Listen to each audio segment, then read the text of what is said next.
Now, ladies and gentlemen, I might have your attention.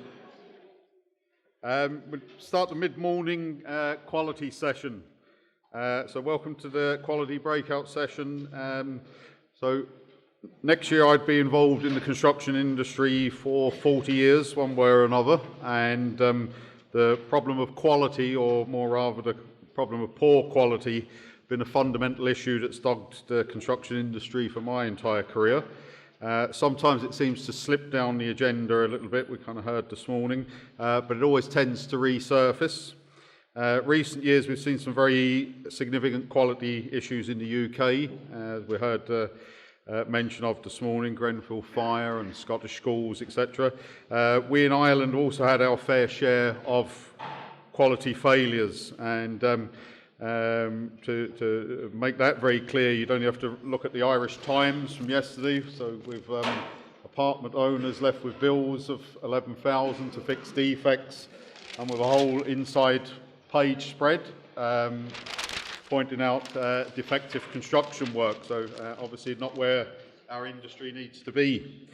Also struck by a comment Pat Lucy made about the similarities between the UK and Ireland and what we can learn from each other.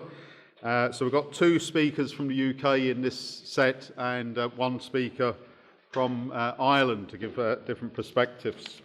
So the first speaker is Chris Blythe, OBE. So Chris is the Chief Executive of the Chartered Institute of Buildings, and has been so for around 20 years. As a CIOB member myself for around 30 years, I can testify Chris has been an excellent leader of our very large and geographically spread organisation. So I wish to congratulate Chris on his OBE, which he received for services to the construction industry in 2017. Chris is also going to retire shortly, so in 9 weeks' time. So this is one of his last travelling gigs. So we'd like to extend our very best wishes to Chris for a long and prosperous retirement. Over the years, Chris has regularly addressed concerns about quality in Construction Management magazine, many international conferences. I think one of the things he's pushed is the need for a cultural change as a prerequisite for improvement in the industry. So following several high-profile failures in the UK, the CIOB established a quality commission under past President Paul Nash. Commission sought to address some of the issues of our chronic quality problems.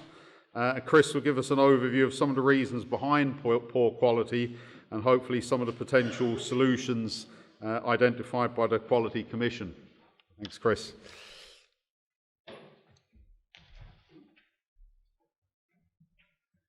Thanks, Martin. Great pleasure to be here at GMIT again. And as Martin said, this is probably going to be my last visit because in 9 weeks or so I retire from the CIOB. But I have to say, the last 19 years has been a real privilege, and having the opportunity to come to venues like this in many places around the world is what makes the job so worthwhile. Now, I'm going to be talking about the Quality Commission that the Institute set up some time ago.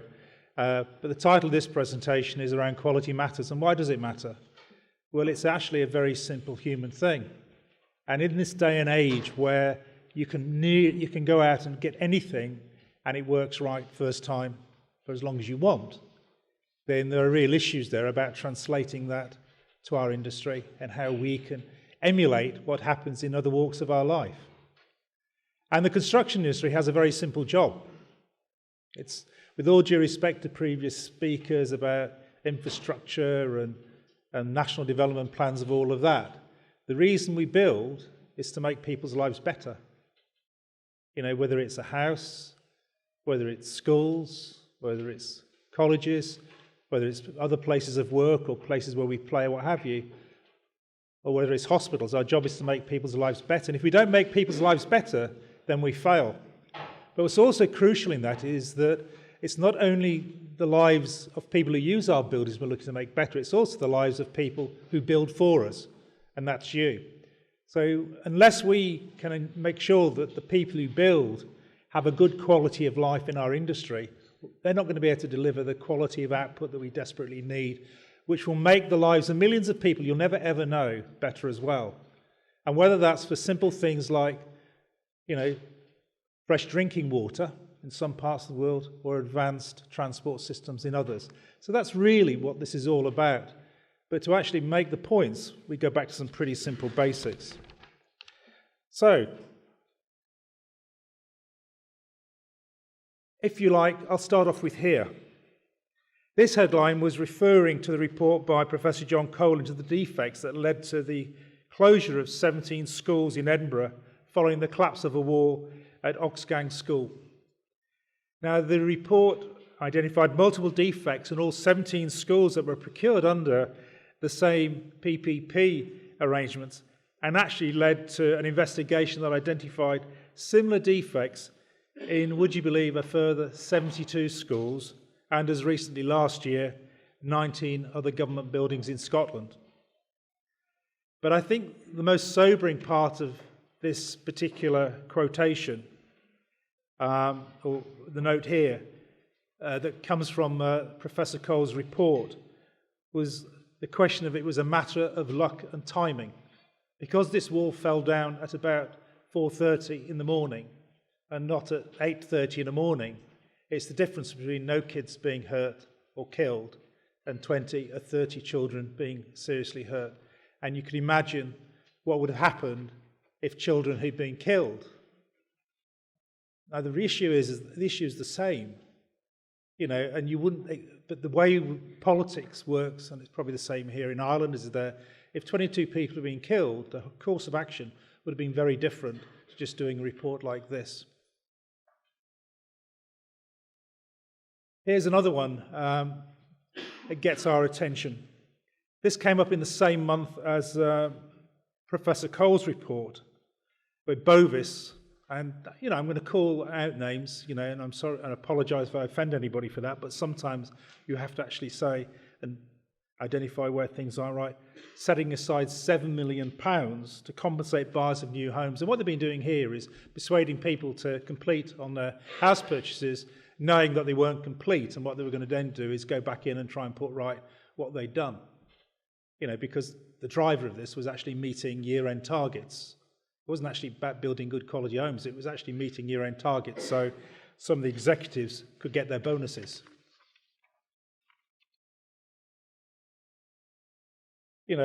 Our production process not being sufficiently robust in order to deliver the quality of homes, just rushing stuff out the door.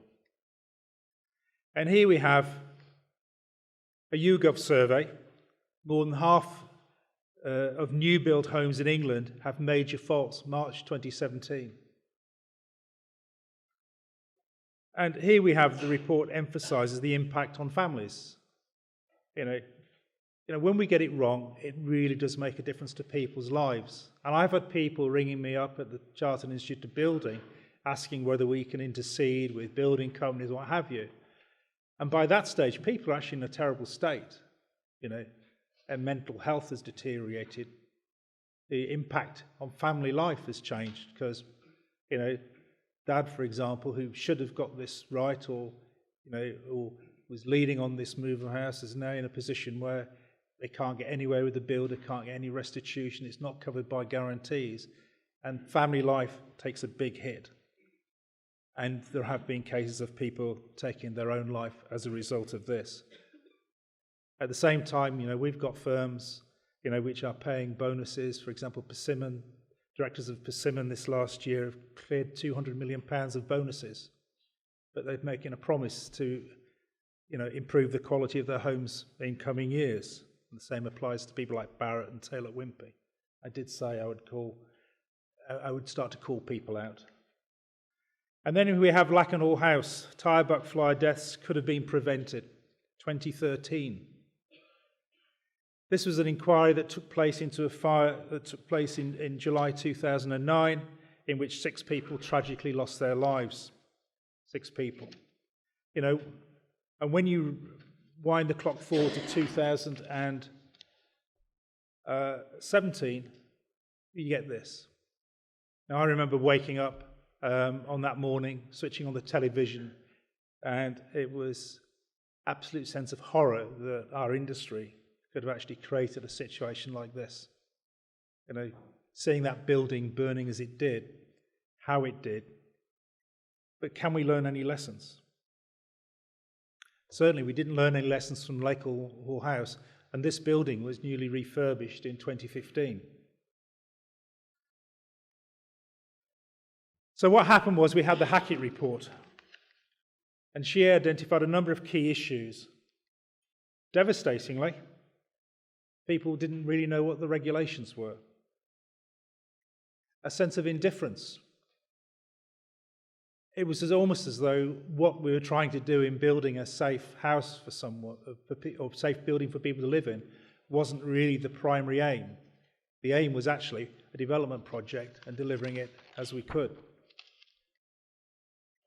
A lack of clarity on roles and responsibilities. Ambiguity about who was in charge, where the responsibility lied. Was it the owners of the building? Was it the designers of the building? Was it the contractor of the building? Is it the operators of the building? And an inadequate regulatory oversight and enforcement tools. What we had did not work. And the size and complexity of projects sometimes can overwhelm our tools to actually make sure these projects are right. And also, when enforcement is required, it's not often being done well or properly, because sometimes the cost of enforcement for the enforcers can be overtaken by the value of what you're trying to do. And some of these developers can tie people like building control up for years, because back in the UK, building control has to fund its own enforcement. You can't just go to court, they have to pay for it. And therefore, there is sometimes a big disincentive to actually go through the enforcement regime. And at the end of the day, Dame Judith Hackett, who produced this, talked about the cultural issues, and Martin mentioned that, the cultural issues. And we have a race to the bottom. Absolutely a race to the bottom, which actually takes away any value that you can get out of some of these projects. People are competing to deliver projects at the lowest possible price. And one of the challenges that Dame Judith brought out was the concept of value engineering. In many cases, it wasn't about value. In many cases, it wasn't about engineering. It was just about sheer cost cutting.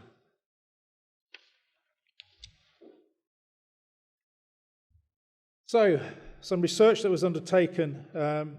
Let's go away from those headlines then of Grenfell and Hackett. Evidence of a really underlying problem, which is illustrated by some research here from Hickton, who are an independent inspection company. And, it's pretty damning, the endemic issue of poor quality in some of our works. And when I come down to the last point,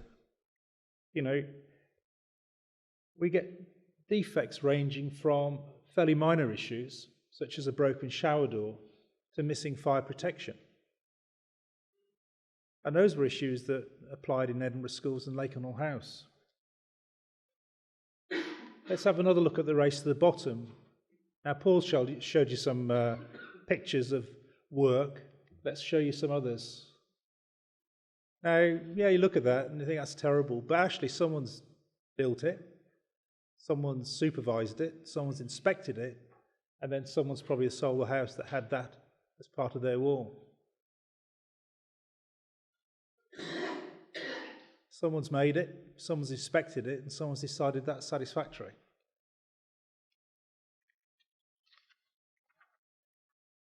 Now, this is a brilliant one. Now, you may think, well, so what? But if it's your sink and you can't actually plug the plug into the plug hole, you have to ask yourself, what sort of idiot did that? And someone's been paid to do that, and someone's been paid to say that's okay. Someone's inspected the property, and someone probably signed it off for the mortgage. But it's not right.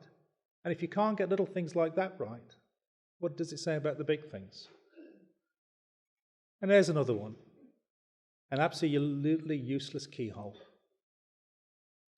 Now, again, who thought they were doing a good job doing that?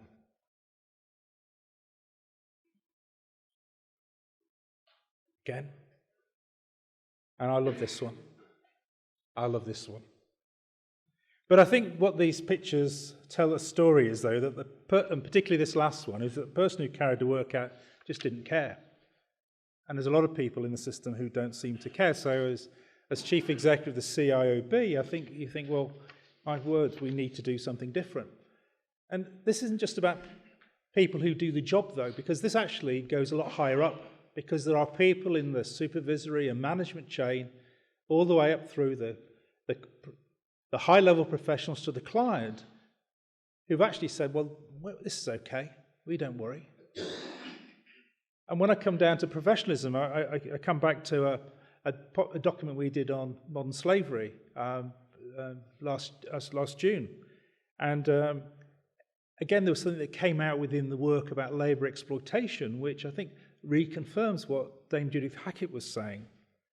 And here, this dispute resolution professional was saying we've trained a generation of young people in the industry to think beating up subcontractors is the way business should be done. It's shameful. It's drive down. It's cost. The expense of actually trying to get a decent job. And when you drive things down like that, you demotivate, and you're actually creating the recipe for things to go wrong all the way up. But that culture has to start somewhere. And my view is that culture, and the culture change should start with the client. And it really does question what we mean by professionalism. You've been good at your job at all levels. So let me now move on to the Construction Quality Commission, because that's all background really as to what it is that says why we're doing this. So in June 2017, the COB announced that we were setting up this commission of past presidents. Noble people, probably able to call people to account because of where they've been and what they've done, and look at that. Focusing on the need to establish and promote a culture of quality in a little bit of a way that we seem to have been successful at promoting a culture of safety.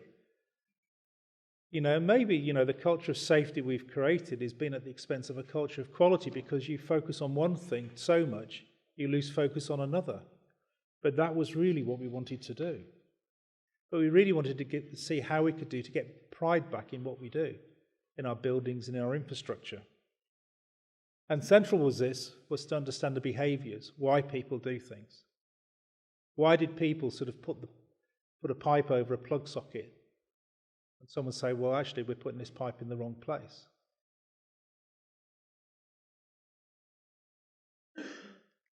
Simple terms of reference: improving the quality of the people, the processes, get that quality culture in place, instill quality in the education process. I feel that has left what we teach people now. We needed to get that back in, and certainly one of the outcomes from the work we're doing is to make sure that quality, what quality means, and the impact quality has will be a key part of the education framework that CIB will be asking all our accredited institutions to be working on.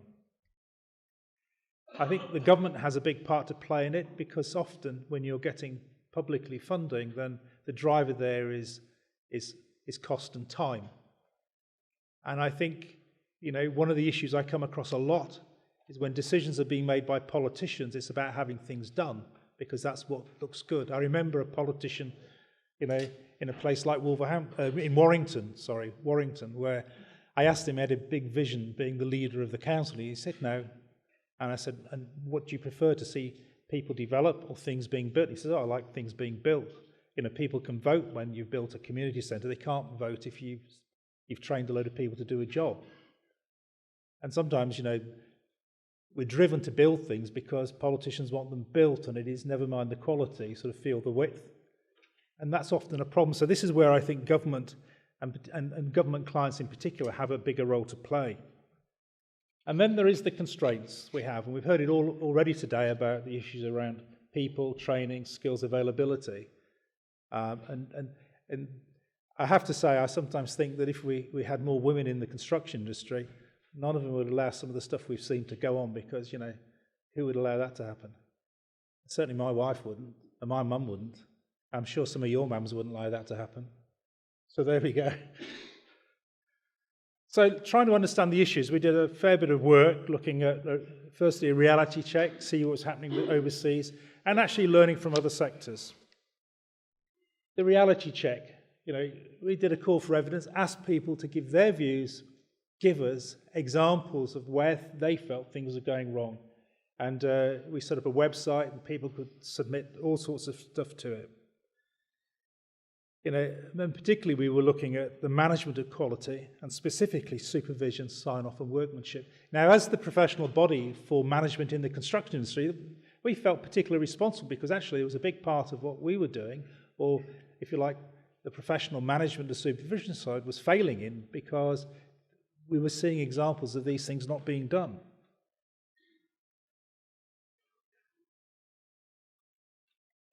And if we looked at a few things, here's some responses came back from people in terms of from this call for evidence. First, do you believe that current management and quality is adequate in terms of supervision? A resounding no. You think it's good enough in terms of sign-off? A resounding no. And you think it's good in terms of workmanship? No. But we accept it. No one is fighting hard to say we're doing things well in the industry. Regulations, codes and standards. Well, let's move on to this one. This was a little bit more interesting because a chunk said, yeah, the codes and standards seem to be okay, but a large chunk said no. And then when we come around to education, and something which I think affects a lot of you, the view is, the answer is no, we're not educating properly. And that the certification schemes that are around and the qualifications, are they fit for purpose? A small majority saying no, some not knowing, and about a quarter saying yes. And I think we need to bear that in mind when we start putting certifications in. Or are we talking about certifying companies and organisations, or are we talking about it actually about individual certifications and what people can do?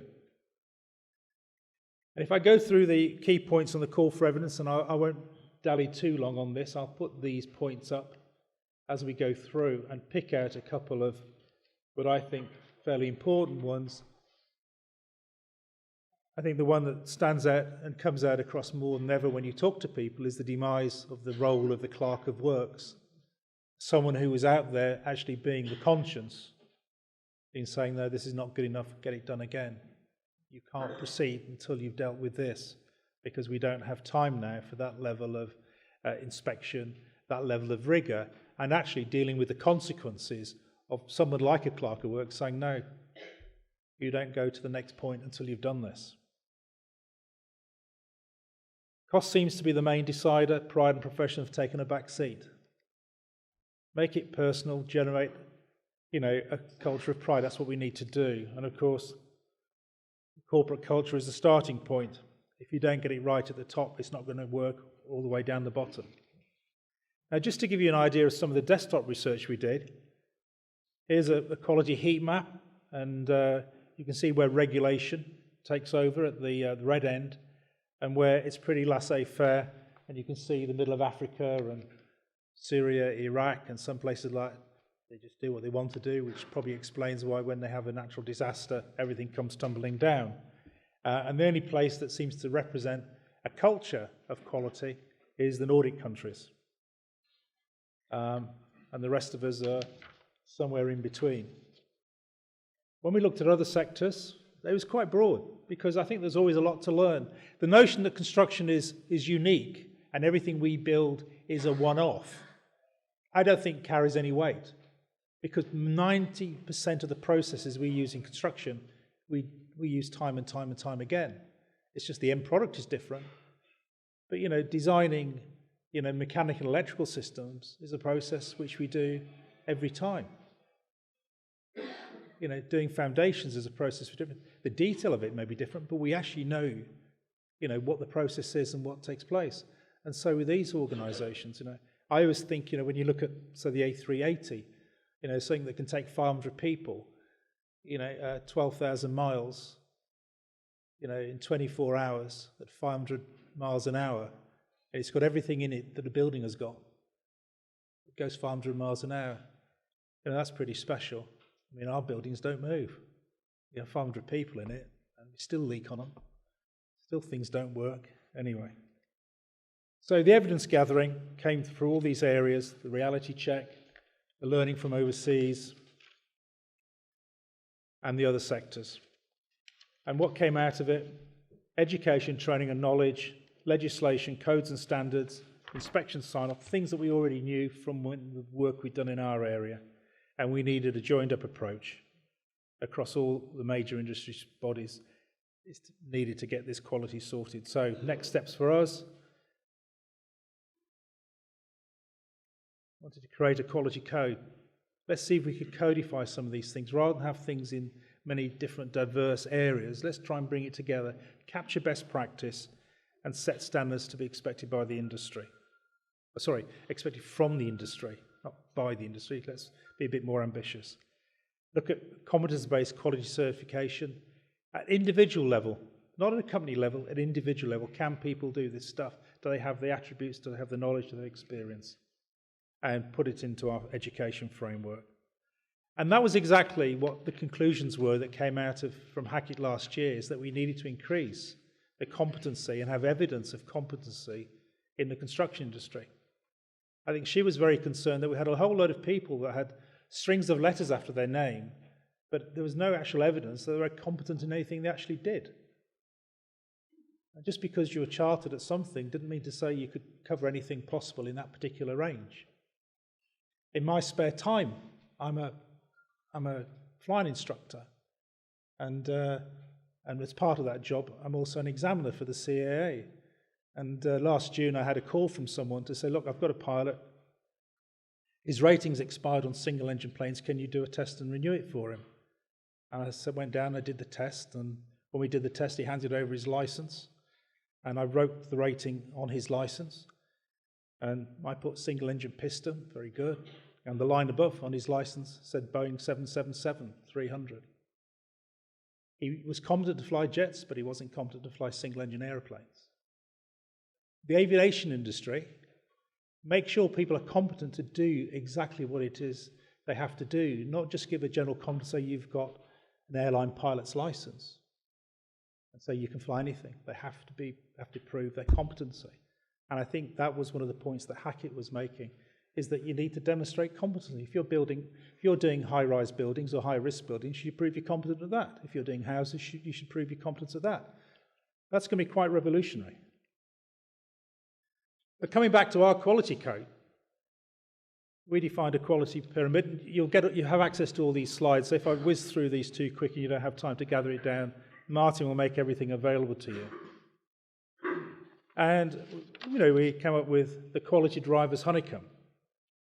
Issues, the barriers, the disruptions. We've seen this again earlier from Paul as well. The issues are the same. It doesn't matter where you come into this thing in the construction industry. We have the same issues affecting everything. And what we want with this honeycomb is taking apart the various bits that affect how we actually, or the things that stop us doing the job that we need to do. And try and define through this little process map, really, how we deal with that. Let's look at the drivers in detail. Nothing unusual there, I think. But the one I think also needs to be highlighted there is corporate behaviour. Good firms do good things, bad firms do bad things, and the outcomes are pretty clear. So let's have a look at the quality driver honeycomb. So let's look at design as an example. You've got the issues, the barriers, the disruptors, the enablers, what makes it possible to happen on design, things that reduce, things that enhance, and then the actions. And we end up with this smart code.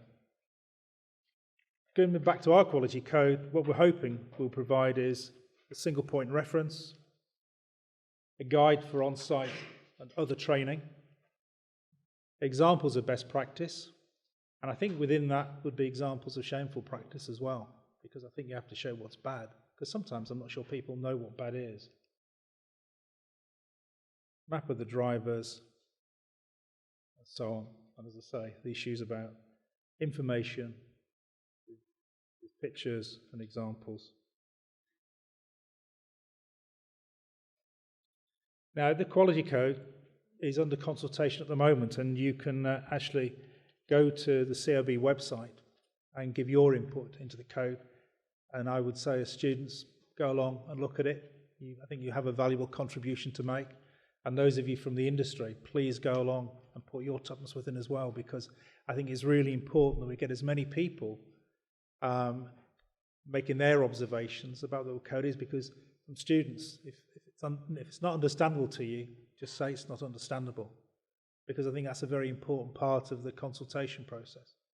You know, this has got to be workable and usable by people at all levels of the industry.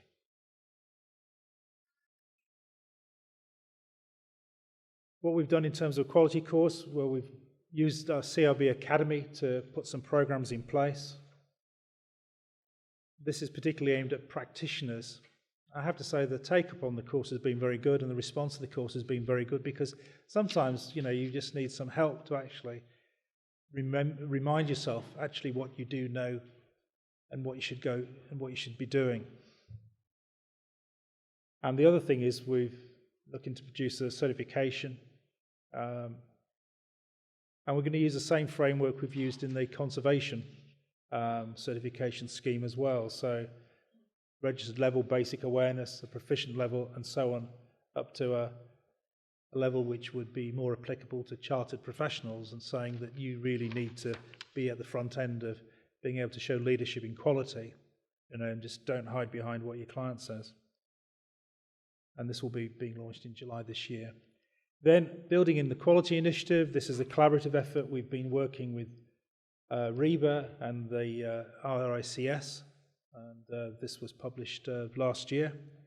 And again, working alongside the work that Dame Judith Hackett is doing, looking at the chain of custody to show that everything works through the design phase through to the construction phase. And then building on from Hackett again, the building safety program. And again, this has been published by the government, all interlinks about making sure that we actually deliver the things that are actually wanted and are specified. So coming back to why does quality matter? You know, firstly, you know, it matters in economy and society. We are part of the economy, we are part of society. When we get it wrong, it affects people's lives. And sometimes it's a bit more about doing things right, it's about doing the right things. You know, we have seen the tragic consequences of mucking it up. It's everyone's responsibility. And if I can just go a little bit further, I mean, you know, take Carillion as an exercise as a lack of quality. It wasn't a great business. What they were doing wasn't great. And the impact of things that they've had a hand in and not been able to deliver have a massive impact. So, for example, the two hospitals, one in Liverpool, one in the Midlands, that are going to be 3 to 5 years late now because the hiatus since Carillion went will probably cost the lives of more people than had died in Grenfell Tower.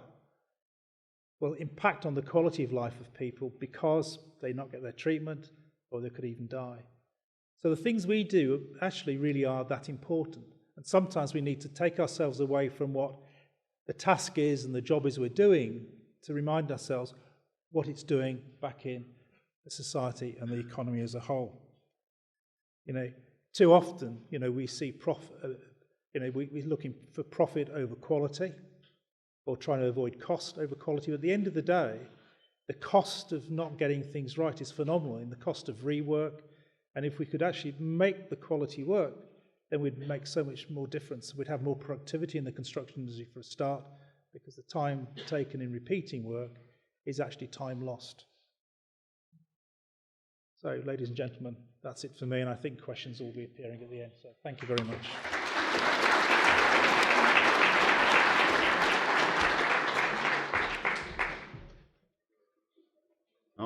Okay. So we'd just like to thank Chris for excellent presentation. Just to reiterate what he said there, If you give me a week or so after the conference, anybody that's registered and lecturers from the other colleges, I'll prepare the slides and send links on, so you will get copies of the information you're seeing today. So I had a change of speaker next. Connor Taff is the Director of Home Bomb, was unexpectedly called away, but colleague Colin McKernan is stepped in at the last minute. Connor is Technical Director at Home Bond. So he's going to look at it from an Irish perspective, the quality agenda. We all remember the Home Bond manual, excellent guide for house building. I think Colin will tell us more about when the new version is coming out, and also the Home Bond Right on the Site initiative that was very well received. So we'll ask Colin to come forward and just give us a presentation on what Home Bond are doing about quality and what initiatives are taking place.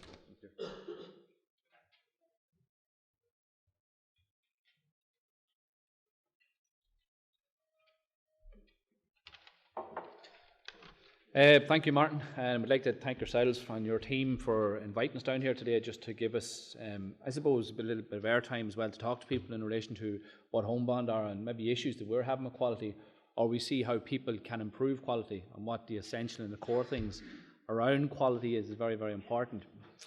And I suppose one of the first things we look at, and we're all very familiar with, our technical guidance documents. So we have a suite of technical guidance documents in Ireland, A to M. But one of the questions we regularly ask people at all of our training courses, how many regulations are there? So do people know how many regulations are actually contained within the technical guidance documents and what you're required to comply with? So you're required, as in a science certifier example or a design certifier, to comply with the full suite of regulations, not to just be selective and not to sign off on certain parts of it, etc. So we look at that a little bit more when we come to it in a further slide. But as you see there on the slide in front of you, we have the A to M. They're going to deal with our design, our workmanship, and our materials. So it's very, very important that we have a very good knowledge of that. And this is going to dictate how you deal with quality. So quality is across the board in relation to design, workmanship, and materials. Very, very important. So again, as I said at the bottom here on the slide, here are so many regulations. Does everybody here know how many regulations we're talking about? Now, I know there's one or two people in the audience that should know, so I'll make sure that they don't open their mouth. But in general, we all should know that. As a part of our construction industry, we need to know what the regulations are so that we can comply with them. And there's a formal way of doing that and how we're going through that process. And just to give an example of that, we show the technical guidance document. So an awful lot of people, particularly with simple construction like house construction, which would be a lot of this construction that we're involved in, people say, well, we're designing to the building regulations. We're designing to A to M. That may not be enough.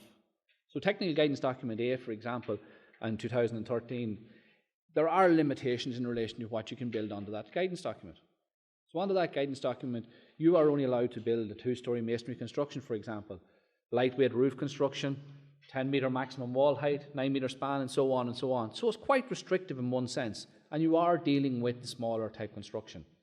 And if you go outside of that, you are now looking at design to the Eurocodes. So the Eurocodes are now mandatory, so we have to design the larger structures that fall outside the likes of technical guidance documents, must be designed in accordance with the Eurocodes. And as you can see down at the bottom there, we have Eurocode 6. And Eurocode 6 is the design of masonry construction. So if we're building a larger structure or a dwelling house, a very substantial dwelling house that exceeds the requirements within technical guidance document, you must consider technical guidance, or you must look at the Eurocodes. So you look at Eurocode 6, for example. And then within those, we have our standard recommendations. So SR 325, for example, is a recommendation in relation to masonry construction. That's how we do it. How you actually carry out the work, where you put your DPCs, etc., during the course of construction. And again, that's quality. That's to do it. If you understand that document, you know how to understand the standard recommendation, you should be ensuring that the quality is good. So that's one of the important things to bear in mind. If we step outside of that, and as I say, if we go to the next tier up, if you want to look at it, and you're going to European standardization. So this is where you are looking at the Eurocodes, the bigger ticket stuff. You then have to start considering in way more detail how you're going to execute that work. So there are execution standards out there as well. So you need to be aware of those execution standards to enable you to give guidance to the guys on site, to the trades, to the labourers, whatever it is on site, to execute that work correctly. And then will lead us on to our product standards. So harmonisation is a big thing and has been happening for a number of years now. And that's all down to do with quality and harmonising everything throughout Europe and across Europe. And very, very important that we understand these codes and standards and looking at products and materials is really, really critical now as well. And there has been lots of high-profile stuff in the last number of years in relation to products and materials that we are aware of and people see in the media all the time. And that's why it's very, very important that we make sure the product standards are examined and that they're followed. So it is a critical component of what we're doing. Just to give an example, if we look at SR325. So SR325, as you can see, is a 2013 document, and there's an annex in 2018, and this is dealing with our masonry construction. And there's a statement within that. It says, you can see the workmanship recommendations given herein should normally be followed, but for alternatives, some instances, additional information on basic masonry workmanship, see British standards. So you're getting guidance, and within the document it's saying to you, okay, if what's in this document, SR325, is not sufficient or not enough, you need to go and get some other documentation. So go and look at the standards, say, within British standards. So go and look at the BS 8000 suite. And that will allow you then to make sure that you're getting the quality of the work correct and ensuring that you're getting that down to the site staff and site level. Materials and products, a big thing in relation to it. So you have your construction product regulation. So as you can see there, it's a regulation that has come in from Europe, and it's talking about our DOP, Declaration of Performance, CE marking. And people are probably blue in the face with Homebond going around the country doing our writing sites and everything, telling everybody about products and materials and CE mark and Declaration of Performance, and probably sick of us at this stage saying it. But it's something that we just have to keep drilling home to everybody, the importance of getting your materials and products and selection correctly. And you can see on the first slide over on the right, left-hand side here, this is where it's talking about the basic requirements for construction and work. So everybody knows there's a basic requirement in relation to getting your products and materials. It might be concrete units, it might be windows, whatever it is. You know that it's out there, you know those basic requirements. But you must understand that there is essential requirements for that product, that material as well. So you have to go to the next level down and ensure that you're getting those proper products and materials. So the essential requirements under your Declaration of Performance, which is very important. Now I could probably spend, and I'm sure Chris and everybody else could probably spend hours here talking about Declarations of Performance and CE marking, and everybody here will leave and say, well, I learned nothing there. So what we're saying is you just need to be conscious of it and be aware of it now, and it's something that you have to look into a lot more. And then when you look at that, you have the harmonised standards. So these harmonised standards and the annexes are all there for us to examine and to make sure that the materials and products are being purchased correctly. So we'll look at a little bit again in future, or in another couple of slides in relation to it. And there's just a sketch down, or a little extract down here on the bottom in relation to your CE mark. So we're all very familiar with CE marks in relation to, say, our white goods have been around for a long time. So we have that for our construction products now, and we need to make sure that we're getting the proper documentation and paperwork for that. That in itself is very difficult. So it can be difficult to get that as well.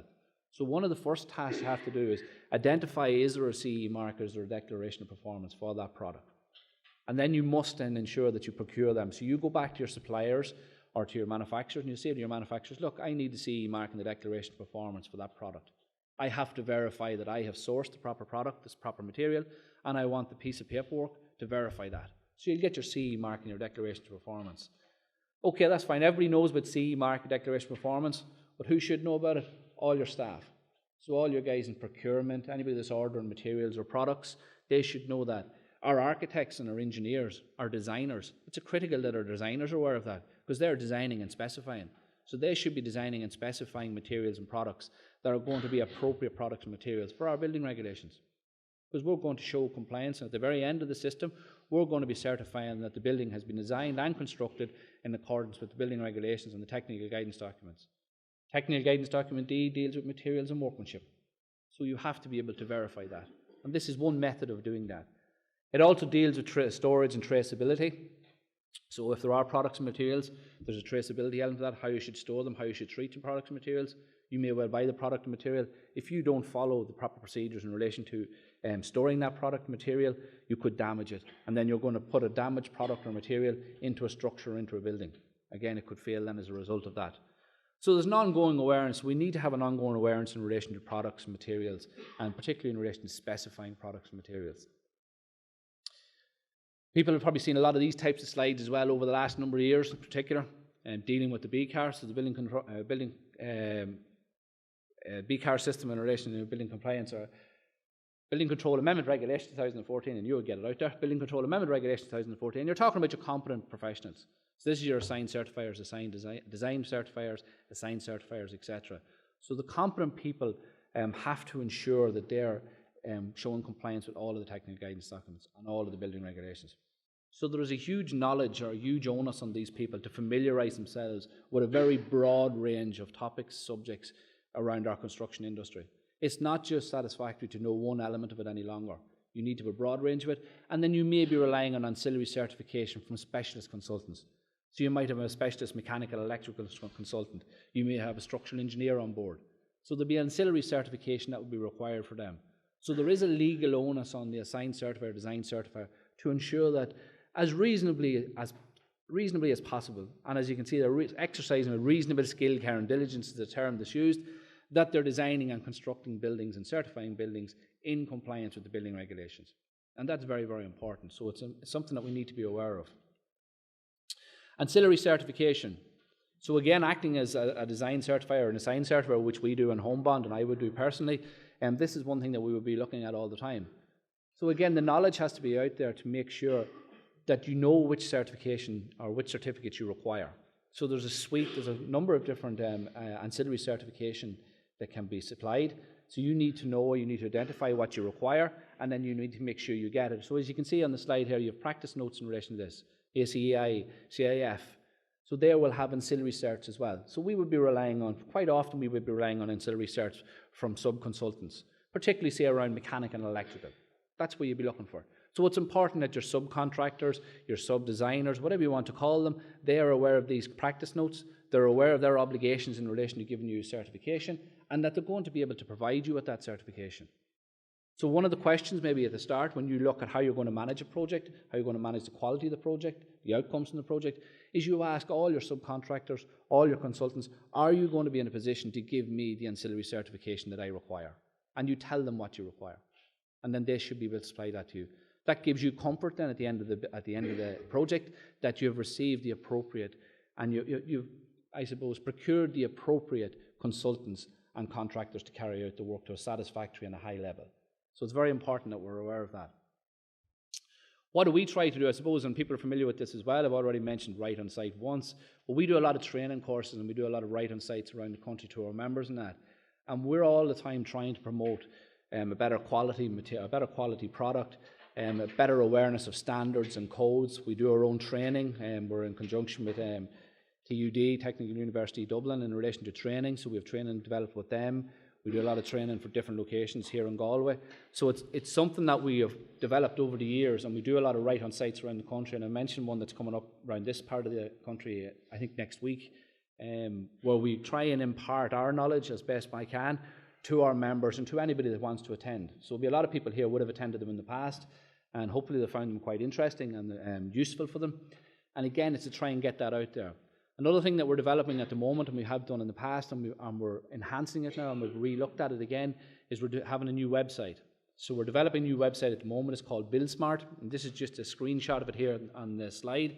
And again, this is to try and promote people in relation to quality. So quality is everything around how you deal with your construction on site. And this is really going to be an online resource for people to go to. So particularly for our members and for consultants and certifiers, they can go to this website to have a look at it. So look, what we're trying to do here is there will be, as you can see there on the home page, there'll be a nav bar, and there'll be a lot of information. So there'll be home pages in relation to resources. So on the right-hand side, there on the top right-hand side, you can see there where we're going to have links to various different webs or various different pieces of information, such as building regulations, building control regulations, planning, health and safety. All that stuff is all going to be contained on the one website. So it's to try and bring everything together as best possible. Anybody here that has done any research or looking for stuff, you're off looking you're jumping from one website to another resource trying to get some information. So we're trying to put as much as we can in one location.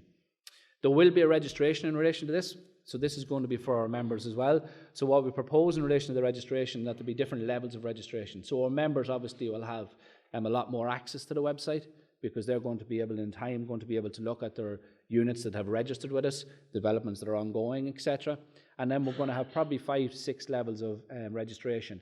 And we are going to cater for the likes of the students here in the college and that. So we're going to have information there for the students that they can go on and they can log on. They can use various pieces of the website where they're registered on. And again, we'll be there, we'll be capturing some information, particularly with the likes of students. We can get out information to students as well. If for example, we have job opportunities or whatever's there, we can go back and we can try and promote those types of things through the website. A lot of our services are going to be advertised in this, so our members are familiar with this as well. We haven't often, we've trained up ourselves, and we feel that when we're doing as a science certifier in our role, we do a lot of the quality stuff ourselves. So we do the deep BERs, we do the air tightness, so we keep that all in-house, so we can have our own quality control and our own quality checks in relation to it. Very important that everybody knows that you can go off and get these. You have to be NSAI approved, etc. You can go in and you can select which service you want on home bond, and again, it'll give you an information in relation to what the service is, what we can provide, and a little bit of information in relation to what the minimum requirements you have. So if you're a builder or a developer or a science certifier or whatever it is, you can go into that website and then you can see, well, this is what I have to do. This is how I can achieve compliance in relation to that, and this is how you can make sure that the quality and the workmanship, etc., is being done correctly. We'll have a 3D house, so every website will have stuff like this as well. So we have a 3D house now for, say, homeowners that want to go in and say maybe design their own house. So you can go in and you can do up some sketches on that 3D website. You can design it, and then you can print out at the end. So if you want to go to someone and say, look, this is my concept, this is what I want to do, I have a 3D drawing of it here, a 3D mock-up sketch of it, and you can go off and you can then develop from there. So that's another an option or another thing that's on the website. We'll have some feature development. So these are bigger schemes that our members will be building. And again, this is to give you an understanding, or this is to promote to people, look, that there are big developments out there. So we are on a number of very big developments in Dublin at the moment, apartment developments, and quality is a huge aspect of that. So we would hope to promote the likes of that on this website. So whether there is a good quality or a good regime of quality in relation to a large structure or a large project, we'll use the website to show that as a feature. So we'll feature some developments and we'll have links to those particular websites or to those particular developments, etc., going forward. One thing that people might be interested in, and again, this is something that we would have often had issues with in the past. People say to us, well, where can I get a builder? Where can I get a home bond builder? So we have on the website, or will be on the website, there is going to be a search engine on that website where you can go in there, as you can see, and you can search for a builder by a county or by another name. So you'll be able to search all the home bond registered builders in Galway or Mayo or Dublin, whatever you want to do. And then you can go in and you can register, and what that'll do is it'll bring you up a profile for that builder. So these are our members around the country. Now, in saying that, all these members, we're not saying these are the best builders in the world. We're saying these are all builders that are registered with us. They're all under our schemes, and we're going to be inspecting their work. So there's going to be an element of quality control there because we're out doing the inspections, as we've always done. We do the inspections for under the insurance policies. So there is an element there, or there is a large degree of compliance that you must do before we will even issue our final certificate. So just to give an example in relation, if for some particular reason you can't get your home bond certificate at the end, the alarm bell should go off. Is there something wrong here? Why will home bond not issue their certificate? So if you as a homeowner or whatever it is, if you're buying a property and we won't issue a certificate on it, well, there's a reason why we won't issue the certificate on it. So you need to box off that reason before you continue or close your sale. So that's one of the things that you could look at or check out in relation to it. We'll also then have a number of certifiers in the room as well. So we'll also have a search for certifiers. So certifiers can be searched by county or by name as well. So these are certifiers that we would have worked with in the past and we would have accepted certification from them. So ancillary search off them, maybe for a foundation certificate or whatever it is. And you can go in and you can search for those particular consultants as well. And again, it'll bring you through. So I think there's an example there on the screen again. And you click through and that'll bring you to that certifier's profile. And then the homeowner or the builder, if he's searching for it, can go off and contact that certifier and engage them if they wish. So that's what we're proposing to do in relation to that. Product check. I've already mentioned product in relation to it. This is a big thing in relation to products. How do you know what product to get and where can you get CE marks, etc.? So what we hope to do as well, and what we've developed on the website, is that there will be a location that you can go in and check for your products. So you can go in and you can do a search. So again, you see the option on the left-hand side. You can do a keyword search in relation to that, and that keyword search will bring you up the result in relation to the reference standard of the product. And that'll give you a link to where you can go and get more information in relation to it, or possibly even the CE mark and declaration performance for a particular product. And that's what we're hoping to do in relation to that. It's one big thing that even within our own organisation, when we're doing a science certifier, it's one of the big key things that we have is getting the appropriate paperwork, CE mark, declaration performance, whatever is required. So it's very important for us to get that. The manual, and I've been asked this morning, I'd say if been asked once, and Brendan's with me today, if we've been asked once about the homebound manual, we've been asked about 50 times already today in relation to the homebound manual and what's happening with it. So what we propose to do as well, on the website there is going to be an option to go in and look at our publications. So within that then you can see that we'll have the homebound manual within that. And the way the manual is going to be, we're going to go digital with the manual as well as a hard copy. So we have been saying that the manual is on its way. It is on its way. We've really had to deconstruct the original manual because people that are familiar with it, it's a book. So you read it as a book. So we've had to deconstruct it completely, and we've had to go back and we've sectioned it all off now. And what we propose to do is that when we get it sorted out, hopefully this side of the summer, you'll be able to go in then and then there'll be sections. So it's going to be broken down into sections, and then you click on the section you want and it'll bring you up the subsections. You click on the subsection and it'll bring you to the content of the manual that you're looking for. So it's very user-friendly in relation to, no, it's a very simplistic way of doing it, but from us canvassing our members and that out on site, this is what they want. So we can do it on a tablet, you can do it on your phone, whatever you want. We will have a hard copy as well, but it leaves it that you can use it on site, very, very user-friendly for people out on site, and go back to it. The other additional plus with the like of this is, we can go back and make changes very quickly. So if something is changed by the department in relation to a code of practice or a standard, you can then go back up and just update that section within the manual and it'll be kept live. So that's the way we're going, and we'd hope to be there before the end of the summer. Other options with the publications, all our publications are going to be online. So we have a little homeowners handbook, people are familiar with it as well, that builders and members give out to the builder or to the purchasers. And again, it's dealing with, say, the quality of the house, and it just tells them how they can operate their house. This is a very simple little booklet in relation to how you turn off the water if you have a leak, where you isolate the power, that type of stuff, what condensation is. So again, it's telling people, look, if you have a problem, this is where you go, have a quick look at it, and you'll see if there's a bigger issue or a bigger ticket issue there to worry about. We do train, I've mentioned training already, so we're going to do a lot of online training. That's where we're going to go as well. We do face-to-face training. As I said, it's in conjunction with Technical University Dublin, and we do it here in the Galway area, we do it in the regions. And what we're going to do is we're also going to have training online now as well. So there's going to be online training for everybody that wants to do their CPD. They can do it online, they can log it online, and they can load it down. Certification, again, we're going to do a search engine for certs. So this is our certification, so we're talking about our ancillary certs. So people say, well, what ancillary cert do you require? We're going to assist you on that website now. So you'll be able to go onto the website, you'll be able to look at it and see exactly what type of certs are required, from what professional, from what consultant, and ultimately then which one of the standard certs is required for that particular aspect of the construction. And again, this should make sure that the quality of the contractors and the quality of the subcontractors will improve, because they have to get themselves up to speed in relation to this as well. So they're going to have that level of knowledge to make sure that they're going to be able to provide these ancillary certificates. Frequently asked questions. Every site has a frequently asked question. Again, we're going to have that frequently asked questions section for everybody to look at. And we'll have a glossary of terms. So there's going to be a huge glossary of terms in there. This might be useful for all the students that are here, that if you're writing up anything, you can go into the glossary of terms within the Homebond website or within buildsmart.ie and get the terms or the terminology you require for your particular assignments or projects or whatever you're doing.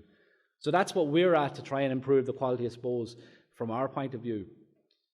Going back to the construction stage, inspections are key and have always been key for us. You could look at checklists, templates, very, very important. Products and materials I've already spoke about. Non-compliance, we do come across non-compliance stuff, yes, all the time when we're doing inspections. And when we come across non-compliance, we issue what we call a site visit report to get those non-compliances resolved, and we won't move forward until we get them resolved. We won't issue a certificates. And you will, and no matter what any of us think in the room, it's a construction industry, there's a lot of human input, we're always going to have some problems at some stage, regardless of what people think. This is never going to be 100% compliance in relation to, you're always going to have some issues and defects and problems after construction. Let it be workmanship related, design, whatever it is, you're always going to have some of it. And we just have to deal with that in a very focused manner in relation. If we have problems, find out what the problem is and resolve it. That's really the way it should work. Now, workmanship. So quality of workmanship. If you don't know what we're after speaking about in the earlier part of the presentation in relation to codes and standards and all the rest of it, how do you know that somebody's doing it wrong? So if you're out doing an inspection, you must make sure that the quality of the work is done correctly. So you can see on the top left-hand side, poor workmanship. Then we have good quality workmanship. Using lines, the old way, traditional way of doing stuff. There's been some brickwork in Chris's presentation earlier on. So the quality of work is a big, big issue. Very simple one here. Bricks. Nobody ever told you it's the frog up. How do you know? So a young graduate here from the college goes out to do an inspection next week. Will they know that now? They will. So if you're out and you're inspecting brick, it should be the frog up. So these are the types of things we have to get across to people, particularly around quality and workmanship. Now if you're looking at brickwork again, okay, simple enough, frog up, no problem, that's grand. But now you have to look at where actually are we building the brick. So when you're looking at building the brick, you now have to look at exposure levels. So in certain locations and in certain exposure, the brick now has to be treated in a different manner. So how you point that brick has to be done differently. And as you can see here on the slide, 2 correct ways in a severe location and 1 incorrect way. So if you go out tomorrow morning and somebody's building a brick house out on Connemara, and you see that they're brick and they have their recessed mortar joints, you can say to yourself, well, that's a severely exposed location, that's not appropriate. So therefore you can then stop it. But if you don't know that level of knowledge or that quality of workmanship that's required, they're just going to complete the house because they don't know. And there is an onus, I suppose, on professionals that are inspecting work to make sure that the subcontractors, like the bricklayers, the block layers, they know what they have to do. Another thing that we regularly do when we do our training is we ask, and we train to professionals, block layers, bricklayers, roofers, whatever it is, they all attend our training. We'd regularly ask all the roofers in the room, what's your code of practice? Or what do you work to? And you'd be shocked at the amount of people that just stare straight through you, out through the wall at the back, to see will somebody else give them the answer. And that goes for all the trades and everything, because they just don't have that level of knowledge. It's not there. So it's something that we all have to be very conscious of.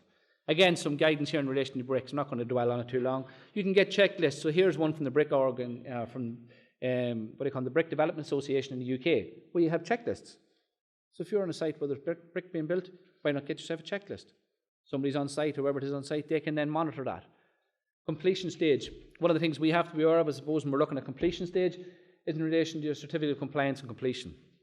And this is going to be signed by a signed certifier and the builder. So this is where the people have all been talking, I suppose, in the last number of years. I'm afraid the signed certificates or don't want to sign certificates or whatever it is. There is an onus on us now under the BCAR regime where we're not opting out that there has to be certificates of completion. So those certificates of completion are very important. Schedule of documents on completion. Inspection plans have to be put up. So you must make sure you have done the inspections. You can't put up an inspection plan if you didn't do the inspections. So it makes sense. You then have to have maybe as constructed drawings. So there are procedures that you must go through to make sure that you have supervised that work, for example, supervise the quality of the work to make sure that it is up to speed and that there isn't going to be problems or issues with it. You may be requested to give other information. I'm not going to dwell on that either. So the BCAR can come back and ask you for further information or additional information, and you need to be able to provide that to them. And that may well be, say, your deep search or ancillary certificates that we spoke about earlier on. Completion stage, and you say to me, what's this slide all about? And you can see there's a key and the ring. The builder's holding the key, and the ringing is the ringing in his ear of the homeowner trying to get in. Because all that everybody does when they get to the end of the procedure is, I want into my house. I bought that, I paid for it, it's finished, I want in. But that builder or the assigned certifier or whatever it is, they're holding the key in relation to that house.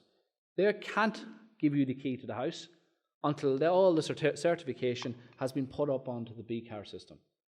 So they have to spend that time to get all the paperwork together to satisfy themselves that that house meets the requirements of the building regulations.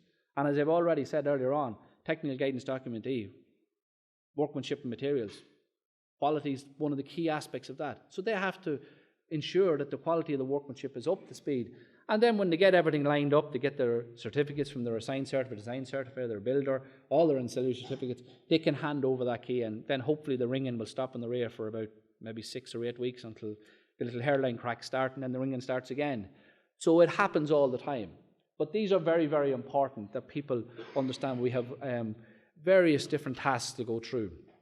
This has already been spoken about. Chris already spoke about this, so I'm not going to go into it in great detail. But one of the big issues here and why we put these few slides in is this has all got to do with quality. It's all got to do with quality on site and all got to do with quality right from the top down. So it's got nothing to do with one particular individual. Buildings were designed, they were inspected, they were certified, and we had 7 ton of brickwork falling out of the gable of one of the buildings in Scotland. Now, as Chris said earlier as well, this went to a big inquiry. There was lots of investigations. You can see here from this slide, very brief points in relation to this slide, what was wrong. Wall ties were in incorrectly, wrong spacing of wall ties. Should that have been picked up during your quality inspections, your BCAR inspections here? Yes, should have been picked up. It was designed, it was there, the designer put them in, they weren't picked up through their inspections. So the quality of the inspections or the regime of the inspections let them down in that particular situation. Minimum embedment, I think some of the cavities in this particular school was 40 millimetres greater than the design cavity. So the quality of workmanship was poor on site. So you need to look at these types of things. These are just some photographs, and you can see here there's a photograph of a wall tie up on the top. And you can see here in relation to the embedment. Can you see the embedment? No. So there's no embedment at all. So these are types of, this is a no-brainer if you're out doing inspections. This should be picked up straight away. It's a no-brainer. Okay, that's again in relation to it. There was an inquiry and evidence and all the rest of it. We've been through that. Chris, I think, we spoke about a little bit earlier on as well in relation to it. And it just gave examples in relation to what were the issues here. So heights of lifts, for example.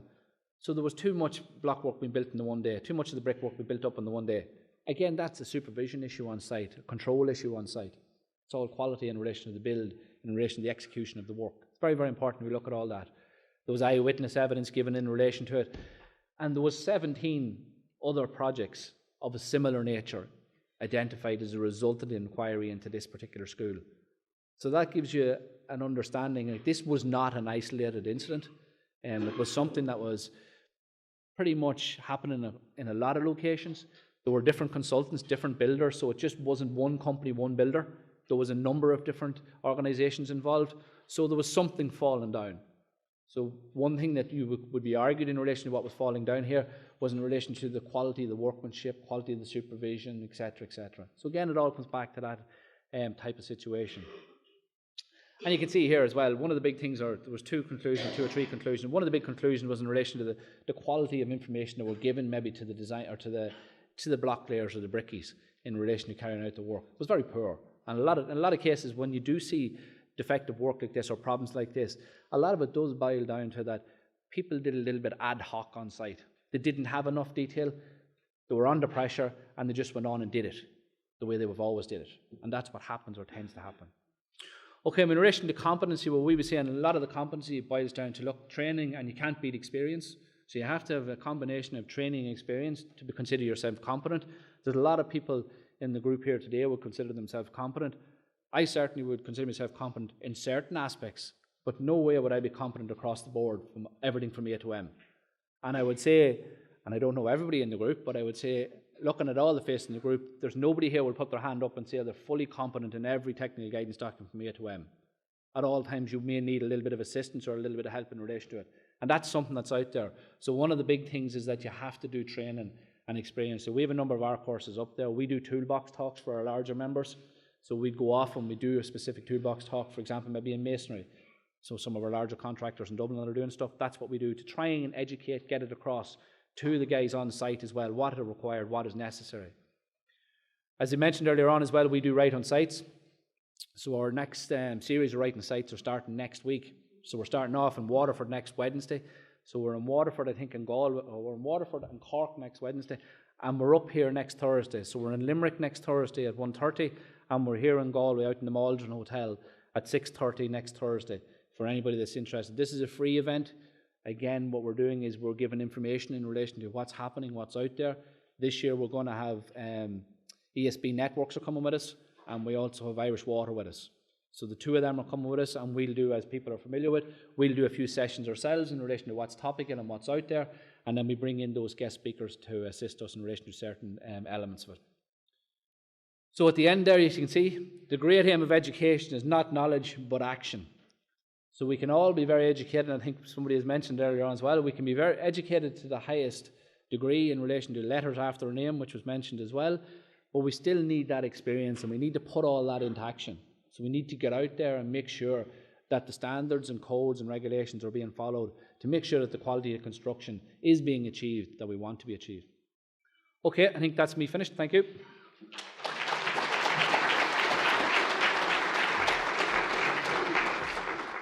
Give your attention, ladies and gentlemen. Now, our last speaker of the session is Richard Harrell. So Richard trained as an architect at Newcastle University prior to working at Cumbrian County Council Design and Build, Ashida Finley Architects and Bushkill Henley Architects before running his own successful private practice for a number of years. In 1997, he became principal architect of the Department of Community and Local Government, and then head of technical policy in the Building Regulations Division in 2014 in the UK. Is responsible for development and introduction of optional requirements into the building regulations, including the development of age-friendly and wheelchair housing standards in Part M. He also oversaw the development and introduction of the nationally described space standard and new regulations for domestic security standards in Part Q of the UK building regs. Today, his contribution to the quality agenda is going to look at possibilities of how we could adopt more standardisation and modular approach to construction. This is an area he's been working in recently, so it's fresh and relevant material. So we'll ask Richard to give the final presentation before lunch. So firstly, thank you very much for inviting me here today. It's my first trip to GMIT. It's been a great agenda so far this morning, really great speakers.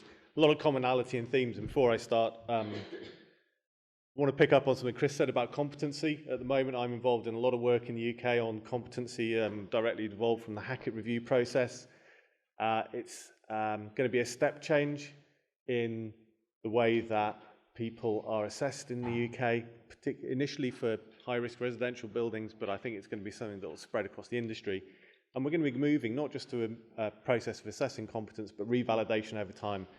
So for all of those people who are starting out in the industry here, thinking about working in the UK perhaps, but I think generally in construction, it's going to be one of the single biggest changes in your career experience compared to those of people like me who've worked before you. So I'd urge you to embrace that. I think it's going to be good for everybody, and it's going to be good for the value of construction.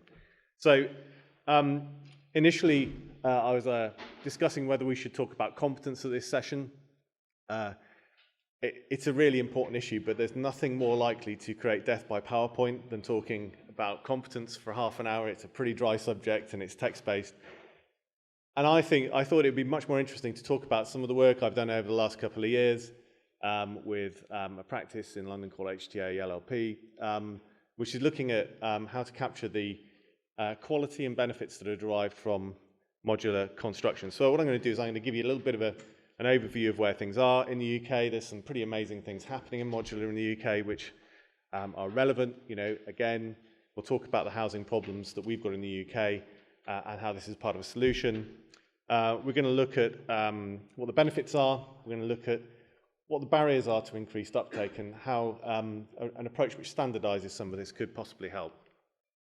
So as has been said, I spent 10 years in the UK government working in the Department for Communities and Local Governments, now the Ministry of Housing, lots of interrelationships with housing policy, but mainly in relation to building regulations. And during that time, the reason I started to become interested in modular was that our government at the time adopted a policy called the Accelerated Construction Programme. This is a programme to try and deliver, I think it was 10 or 15,000 additional homes at a very fast rate, and that focused heavily on use of modular construction. Now, one of the lessons that we all need to learn, and policymakers need to learn, is that when you force construction sectors to adopt technology with which they're not familiar very quickly, or you throw money into construction sectors to push for particular outcomes over short spaces of time, that massively increases risk, because you're basically forcing people to use technologies and processes which they need to understand well to deliver well. So I got very interested in how we manage the risks around the growth and use of modular construction in a way that delivers a really good, safe product at the other end. HTA Design LLP, who produced a lot of the content for this talk, are an architect's practice is rapidly becoming recognised as a world leader in modular design. They've done some of the tallest buildings in Europe. This is Apex House. It's the tallest modular self-supporting building in Europe. And I'll show you a project later, which is the tallest self-supporting building, modular building in the world. And they've done a lot of great thinking, but there are still questions that remain unanswered about how we actually utilise and really capture this new technology. Many people in the room will say, well, we've been here before. We've talked about modular time and time again. Every 15 years, there's a new initiative that says this is the way forward. So the question we've been trying to work together to assess, and we're working with BSI, the British Standards Institute, with the view to developing a PAS standard that can help address this. The question we're asking is, what are the barriers that we need to break down to ensure that that can actually happen? So this is just a couple more slides of the Apex House project. It's not just about tall buildings. Modulars in particular is well suited to any building projects where you've got a lot of repetition. The Apex House project is, I think, 560 student accommodation units. It's not just the tower block, it's the two-side, the red terracotta-clad lower-rise units. So as long as you've got the repetition and scale on site, it's an absolutely brilliant way to deliver volume very quickly, primarily beneficial into the sectors where you want fast turnover, so private rented or social rented sectors where you want to get things on site and get the rental or get the occupation up very quickly. And these are some other projects, very variable, doesn't have to be necessarily non-traditionally clad. So the projects at the bottom of the page have got an external brick face facade in a style that was required because of the conservation area they're being built in. And the project on the right is currently on site. It's the world's tallest residential modular building, 36 and 44 stories of self-supporting units around a slip-form concrete core. And I've got a photo of that on site at the moment. If anyone wants to see it at the end, they are literally building these slip-form cores standing entirely independently at the moment. They're incredibly high, slender structures, and it's quite fascinating to watch and see them come together. So what's the context for these questions? So I'm not going to go into these in too much detail, but you've heard it all before, and the problems we have in our sector are really pretty well understood. We really do actually understand what's wrong. It's the solutions that are difficult. But the Modernise or Die report by Mark Farmer, which came out a year or so ago, it set out a whole range of problems that are understood. Low productivity, low predictability, structural fragmentation, leadership fragmentation, low margins, adversarial relationships and pricing models, dysfunctional training, workforce size and demographics, and lack of collaboration. And it came up with three key recommendations that are relevant. First is to basically drive towards changing commissioning from traditional to pre-manufactured approaches.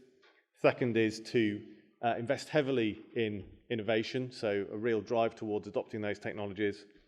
And the third was to shift housing policy to, again, drive the need for housing towards the adoption of pre-manufactured technologies in their use. The UK has also got an industrial strategy that came out last year, sets out really ambitious targets for construction in the UK. So the aim is to achieve a 33% reduction in cost, 50% reduction in time for construction, 50% reduction in greenhouse gas emissions, and a 50% reduction in the trade gap around construction. I'm not sure how that's going to work out given everything else that's going on, but we'll have to see. And it had three strategic aims that underpin the whole of that agenda. Optimizing the use of digital technology, increasing the use of off-site construction, and moving to an approach that appreciates and prioritizes assessment methods using whole life assessment procedures. Now, clearly the central one of those, moving to off-site construction, very relevant to modular, clear sense of that's part of the solution, part of the way that those targets are going to be achieved. But off-site and modular, also very good in terms of helping optimize the benefits of digital frameworks and BIM in particular, but also very good at improving the predictability of asset performance and durability and things like energy performance. So we also have a major housing problem in the UK. We have a massive shortage of housing. The government's now targeting 300,000 homes a year to be built. The capacity and supply issues that we have, our traditional sector is pretty much maxed out. This table exemplifies the difference between supply and demand between private and social housing. There's a big gap there to be filled, and it's primarily in the social housing sector. The private sector is not going to respond enough to meet this overall housing need. And if you're looking at rental sector, private rental or social rental, modular is really relevant. And then we've talked about Hackett. I mean, the Hackett review will have implications that are going to continue to see change in our sector in the UK, probably major changes over the next decade and changes that will be ongoing for the next 30 years, I imagine. It's absolutely fundamental that we sort out problems so that we don't see events like Grenfell Tower happening again. And quality is right at the bottom of that picture. We have, as Dame Judith has mentioned and others have pointed out, an industry predicated too much on bottom price and not on certainty of delivery of quality. And all of these considerations are relevant. So I thought it'd be good, refreshing before lunch, last session before lunch, need some pictures of buildings to keep people awake, I think. So I just thought I'd kind of show a few of these. So this is the Apex House project I mentioned earlier.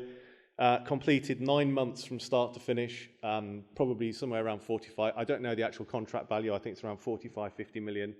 Just under 600 student accommodation units. The actual construction, as you can see, the core, slip cores formed at one end, and 6 months later the project's entirely complete. There were never more than 12 site operatives on site. That's the most there were in terms of builders on site at any one time during this project. The change in dynamic between traditional construction and modular in that respect is just absolutely astonishing. There are, of course, other types of modular and off-site construction, other flavors are available. Components, frame systems, panel systems, pods, and volumetric.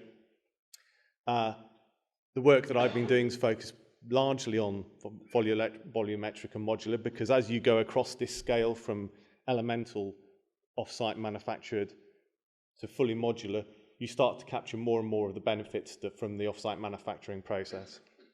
And those benefits are really serious. There are great quality gains, there's waste reduction, there's a real shift in the opportunities you can offer people. At the manufacturing base, you've got a much more stable lifestyle that's geographically located in better working conditions, so it's good for staff retention and recruitment. You've got predictability in terms of cost and performance, speed and efficiency. Commercial partnerships are more sustainable because a lot of the adversarial elements are removed. It's an entirely different way of operating, and much better safety. Fewer operatives on site and much better safety. How big are those gains? Why are they so significant? Well, these are assessments from projects. They're not kind of national statistics, but they're pretty important. So reduction in speed of delivery up to 50%, so anywhere between 20 and 60% assessed from real projects. 33% lower costs on average, 50% lower greenhouse gas emissions, 50% improvements in exports, and up to 90% reduction in waste. These processes are incredibly efficient because materials are cut exactly to size and exactly to specification, and you can really drive waste reduction. So overall, you've got quicker construction, earlier rent returns, less disruption. You've got more sustainable buildings, greater confidence that design is deliverable. But there are things you need to do differently. You need to engage earlier with manufacturers. You need timely decision-making from client that's in a different structure to others. Designers need to understand the discipline of designing for manufacture, designing these buildings. It's a different process. And procurement's different, so you need to think differently about that. What does that look like in practice? So this diagram shows in orange the amount of time spent by the design team on a modular building versus the blue block, which is the design team time on a traditional construction, similar size projects. And what you can see, obviously, is design time is roughly similar, but the actual cost and the design time consumed by dealing with a modular project on site is astonishingly smaller. And I look at that blue area, the difference between the orange and blue area on the right-hand side of this, as being symptomatic of all the things that Mark Farmer listed as, being problematic. Adversarial relationships, supply chains not being very effective, disputes, contractual changes, value engineering during the project, dealing with design changes resulting from subcontractor design portions that are not complete at the time that you start the work. All of those issues, that's the difference that's there. And the architects I speak to who work on these projects, they love doing the modular, and they love it, not because it makes them more money, but because their quality of life as architects working on those projects is so much better. It is such a different experience to work on the modular projects compared to traditional, because they have a high degree of certainty that what they've designed is going to be built.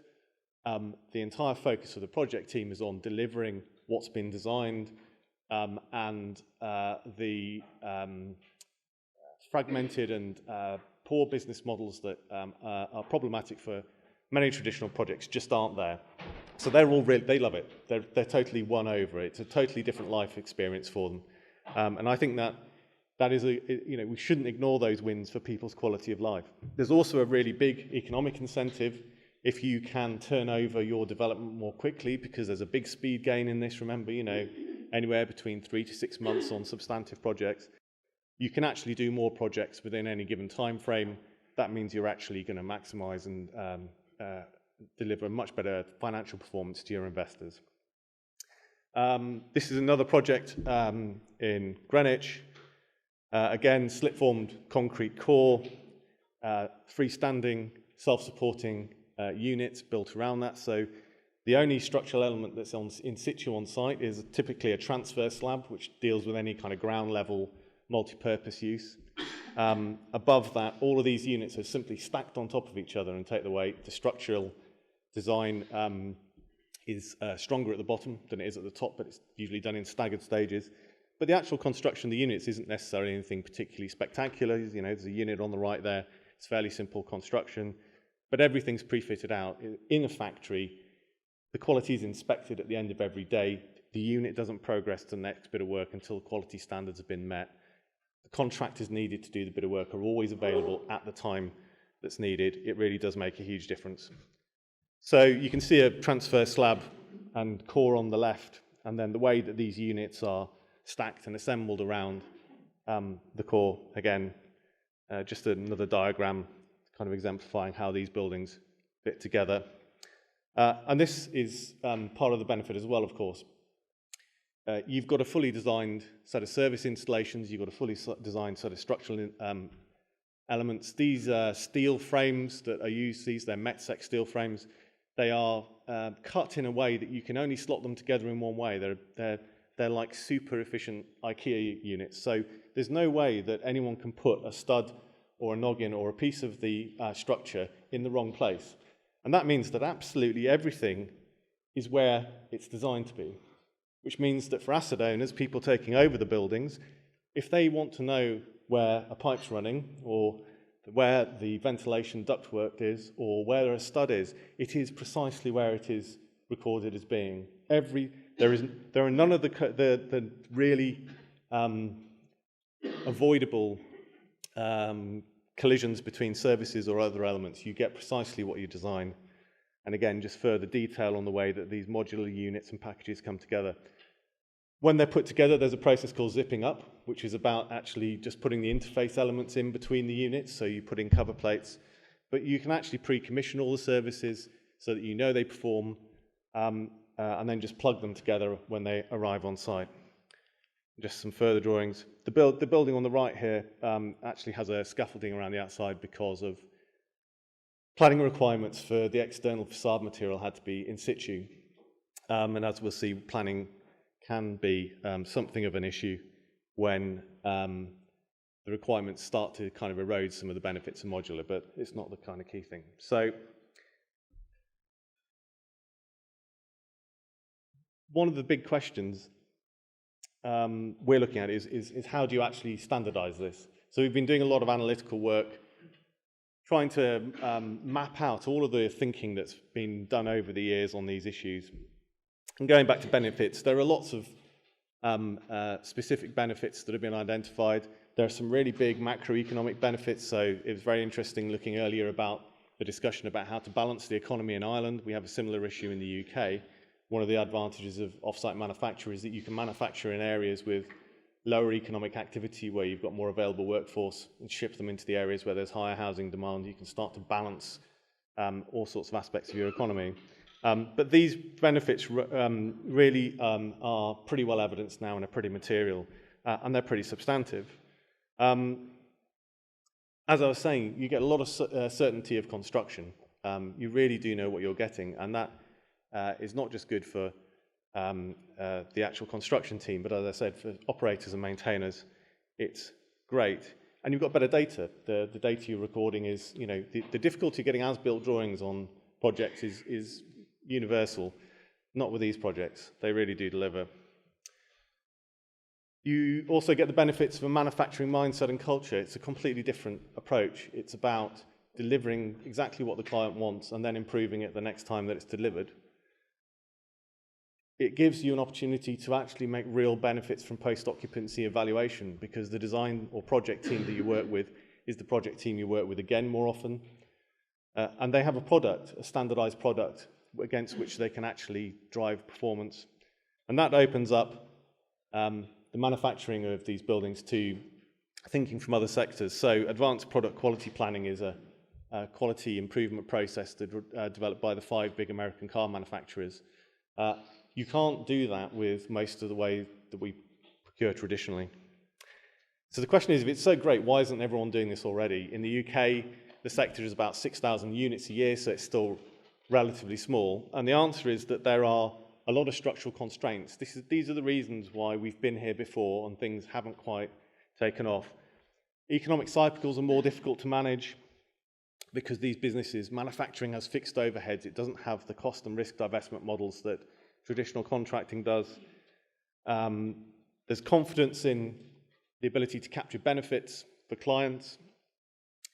So they ask, really, am I going to get the benefits at the other end of this? And part of that problem is confidence in knowing how to procure the off-site systems so that the actual cost and performance benefits are realized. There's a difficult feedback loop between clients and the manufacturing sector.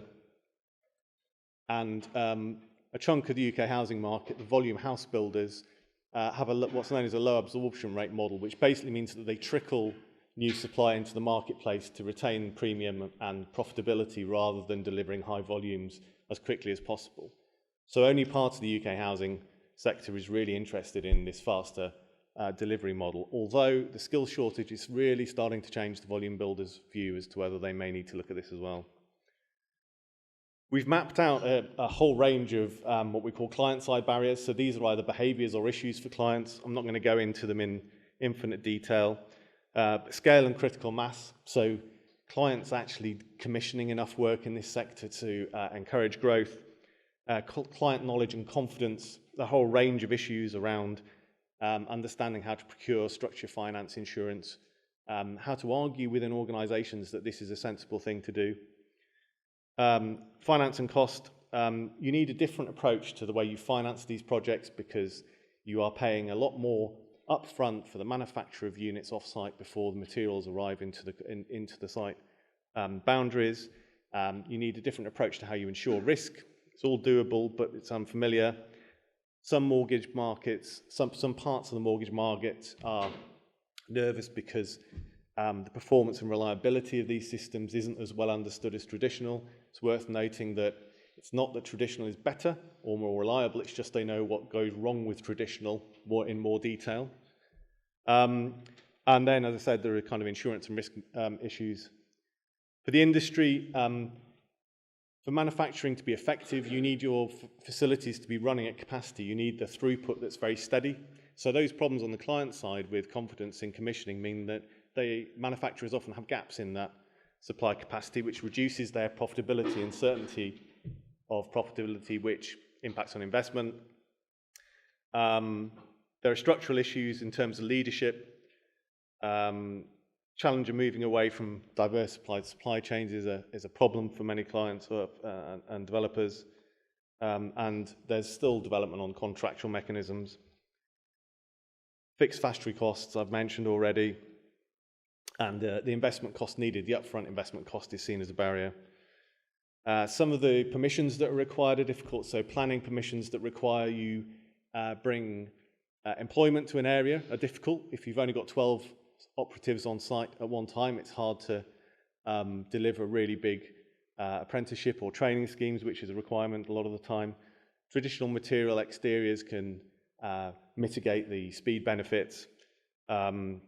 And you need a different approach to building control sign-off. You know, these units that I've been looking at and showing you here today are manufactured outside the UK.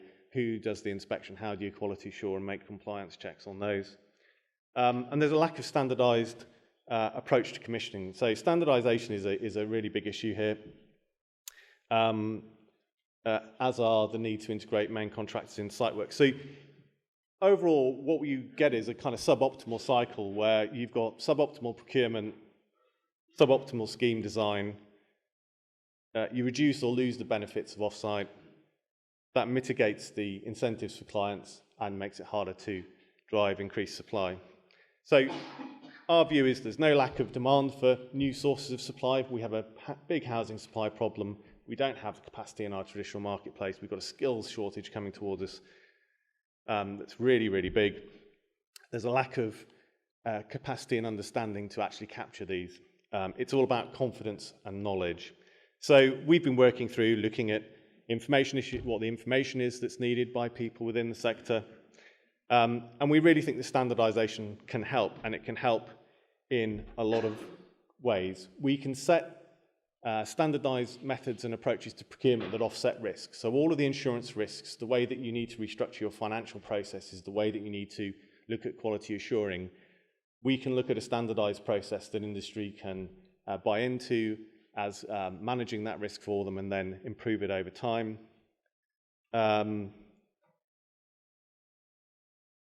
We need to have, most critically, a way to ensure that scheme designs are not tied into single suppliers. So the fundamental barrier to clients adopting modular more than any other reason is that they're nervous that when they commission their design team right at the beginning of the process to use a modular system, they have to design to the specifications of the different systems that are available. There's not a big variety of those, but they're all different. That locks them into a supply chain with one supplier.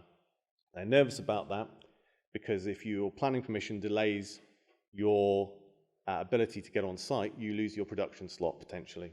You may well not be able to utilize that supplier because they'll be booked out on something else. You lose all the speed benefits. You've got a site that's permissioned, but you can't progress.